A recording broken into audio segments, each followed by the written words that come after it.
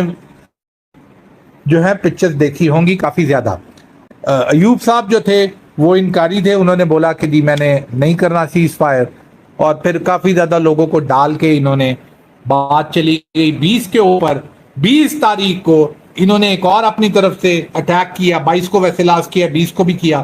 کہ ہم ایک اور ٹرائی کرتے ہیں، ہو سکتا ہے کامیاب ہو جائیں، ہو سکتا ہے۔ اس دن ہم نے پھر سے ایئر فورس کا اٹیک کیا ان کے اوپر، اور ایئر فورس نے، پاکستان ایئر فورس نے ان کے اس دن آپ کہہ لیں کہ 90% جو ٹینکس تھے 90% وہ تباہ کر دیے، یعنی 300 ٹینکس تھے تو 270 ٹینک تباہ ہو گئے۔ جہاز ان کے علیحدہ گرا دیے ایم ایم عالم نے، اور انہوں نے ہر جگہ ان کے جہاز گرے ہوئے تھے۔ ہم کباڑیے ڈھونڈ رہے تھے کہ کوئی آئے اور اس کو لوہے کا یہ سودا کرے، اب اس کو کہاں سے اٹھائیں، ان کو بیچیں کباڑ کو، جو ہمارے علاقے میں ان کے جہاز گر چکے ہیں۔ تو اس کے بعد آپ یہ دیکھیں کہ سیز فائر 23 تاریخ کو تاشکند کے اندر ہوتا ہے۔ تاشکند کے اندر لال بہادر شاستری صاحب بھی جاتے ہیں، ایوب خان صاحب بھی جاتے ہیں۔ لال شاستری صاحب کہتے ہیں بھائی جان ہمارے علاقے واپس کر دو، تمہاری مہربانی ہمیں دے دو۔ ہم کہتے ہیں کہ جی ہم نے علاقے نہیں دینے، اور کئی علاقے ہم نے ان کے رکھے، کئی علاقے ہم نے ان کو واپس کر دیے تھوڑے بہت، لیکن زیادہ تر علاقے ہم نے ان کو نہیں دیے۔ اور 65 کی جنگ جو تھی کا چیپٹر ہم نے ان کے لیے ختم کیا۔ سکتا لاہور کیپچر کوشش کر لے، ہم کہتے ہیں ان کو کہ آ جائیں، آپ کے ساتھ بیٹھے ہوئے ہیں ہم، آپ کی اتنی بڑی فورس ہے، اتنا بڑا تپڑ ہے، تو اب وہ خواہش پوری کر لیں، ہم یہی ہیں۔ علامہ اقبال صاحب نے ہمارے جو مجاہد ہیں ان کے لیے بہت سے اشعار بولے ہیں، اور میں آپ کو اکثر سناتا بھی رہتا ہوں، سنائے بھی ہیں دوسرے سیشنز میں بھی۔ آج ایک شعر مجھے بڑا اچھا لگ رہا تھا تو میں نے سوچا کہ یہ بھی درمیان میں ضرور سناؤں گا۔ سوچا بھی ہے اے مرد مسلمان کبھی تو نے، کیا چیز ہے فولاد کی شمشیر جگردار، اس بیت کا یہ مصرع اول ہے کہ جس میں پوشیدہ چلے آتے ہیں توحید کے اسرار، ہے فکر مجھے مصرع تانی کی زیادہ، اللہ کر مجھ کو عطا فقر کی تلوار، قبضے میں یہ تلوار بھی آ جائے تو مومن، یا خالد جانباز ہے یا حیدر کرار۔ تو ماشاءاللہ پاکستان آرمی کے اندر خالد جانباز بھی ہیں اور حیدر کرار بھی ہیں۔ اتنا آسان نہیں ہے ان کے ساتھ اس طریقے سے پنگے بازی کرنا، اور یہ انڈیا جو ہے 4 جنگوں میں یہ چیز دیکھ چکا ہے۔ ہماری طرف سے موسٹ ویلکم، 5ویں جنگ کے اندر بھی ضرور آئیں، 5ویں جنگ کے اندر بھی ضرور آئیں، ہم بیٹھے ہیں آپ کے لیے انتظار کے اندر۔